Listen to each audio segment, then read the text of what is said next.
Gustavo, o Conselho Deliberativo aprovou a política de investimentos no período de 2022 a 2026. Explica para a gente o que é essa política e por que ela é importante. Olá, João. A política de investimentos é um documento exigido pela Previc, né, que é o nosso regulador. A gente é submetido tanto às regras da Previc quanto do Conselho Monetário Nacional, CMN, né, que a gente chama. E, além disso, a CENTES também se submete a dois códigos de autorregulação. O Código de Autorregulação de Governança Corporativa e o Código de Autorregulação de Governança de Investimentos. Inclusive, a gente foi o primeiro a assinar o primeiro Código de Autorregulação de Governança de Investimentos. Agora ele já foi reformulado e a gente já está em vias, né, de renovar o nosso selo. Mas isso tudo reflete essa nossa preocupação com a parte de governança, sobretudo de investimentos, claro. E também é muito claro, né, como a Centros absorveu muito daquela cultura do nosso patrocinador, né, do Banco Central, em relação aos controles, aos processos, à governança como um todo. E aí a política de investimentos tem muito a ver sobre isso, né? A política de investimentos, a gente, por exigência, a gente faz a política de investimentos nos próximos 5 anos, por isso que é de 2022 a 2026.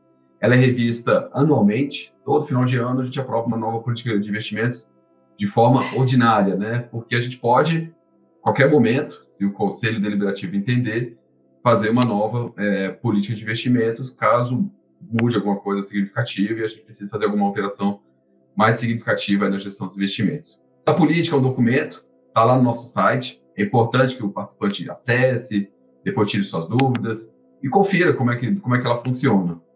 E o que eu queria comentar é sobre a primeira parte, né, da política de investimentos, que fala justamente dessa parte de governança. Ali tem a primeira parte a gente chama de parâmetros gerais, né, porque ela trata de questões comuns a todos os planos administrados da Centros, né, seja um plano de benefício definido, de contribuição definida, até o nosso PGA, que é o plano de gestão administrativa. E ali tem como é feito o monitoramento dos investimentos, dos prestadores de serviços de investimentos, tem como é que é o regime de alçadas. Então, para determinados investimentos ou para determinado montante de investimentos, a esfera decisória cai sobre o Conselho Deliberativo, sobre a diretoria executiva, sobre o Comitê de Investimento de Gestão, sobre o Comitê de Aplicações, enfim, está tudo lá na política de investimentos.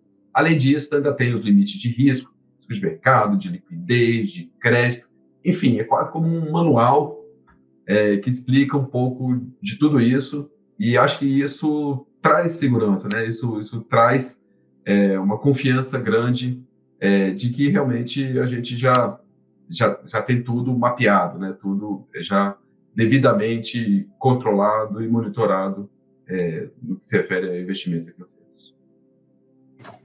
Entendi.